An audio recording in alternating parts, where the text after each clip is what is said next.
December 23 నాడు గీతా ఆవిర్భావన దినోత్సవం సందర్భంగా భగవద్గీత ప్రతి వ్యక్తి చదవాల్సినటువంటి హిందూ ధర్మం వేదాలు తెలిసినటువంటి వ్యక్తి, హిందూ ధర్మం కోసం పోరాడేటువంటి వ్యక్తులు, హిందూ ధర్మం కోసం బతికేటువంటి వ్యక్తులు, హిందువులు అందరూ కూడా ఈ భగవద్గీతని వాడాల్సిన అవసరం ఉంది. ఇది లోకజ్ఞానం కోసము భగవంతుడు ఇచ్చినటువంటి ఒక వరం.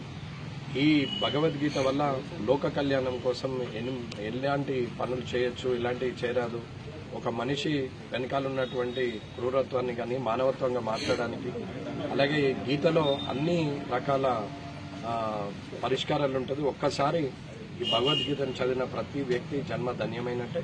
కాబట్టి గీతా ఆవిర్భావ దినోత్సవం 23వ తారీఖు డిసెంబర్ ప్రతిసారి ఈ కార్యక్రమం చేస్తున్నారు.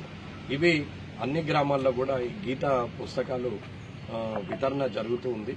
కాబట్టి అందరూ కూడా ఈ ఒకవేళ ఇవి అందుబాటులోకి రానోళ్ళు వాళ్ళు కూడా ఇది ఇస్కాన్ టెంపుల్ వాళ్ళ దగ్గర ఈ గీతాలు అవైలబుల్ ఉంటాయి. కాబట్టి అందరూ కూడా వీటిని తీసుకోవాలని కోరుకుంటూ ఆ దేవుని భగవద్ధాన్యంలో ఉండాల్సినటువంటి వ్యక్తులం అందరం కూడా ఆ ధ్యానంలో ఉన్నప్పుడు మంచి చెడుకున్నటువంటి తేడా తెలిసే అవకాశం ఉంటుంది. కాబట్టి మానవత్వం, మానవలోకం కళ్యాణం కోసం ఉన్నటువంటి గీత భగవద్గీత. కాబట్టి భగవద్గీత ఆవిర్భావ దినోత్సవమైన 23వ తారీఖు డిసెంబర్ ప్రతి సంవత్సరము ఈ కార్యక్రమం కొనసాగుతుంది. ఇస్కాన్ టెంపుల్ వారి ద్వారా ఈ కార్యక్రమాలు చేస్తున్నారు. కాబట్టి ప్రజలందరూ కూడా ఈ వేదాలు, హిందూ ధర్మాన్ని కాపాడుకుంటూ ఉంటే రాబోయే తరాల వారికి మనం ఆదర్శంగా ఉండే అవకాశం ఉంటుంది.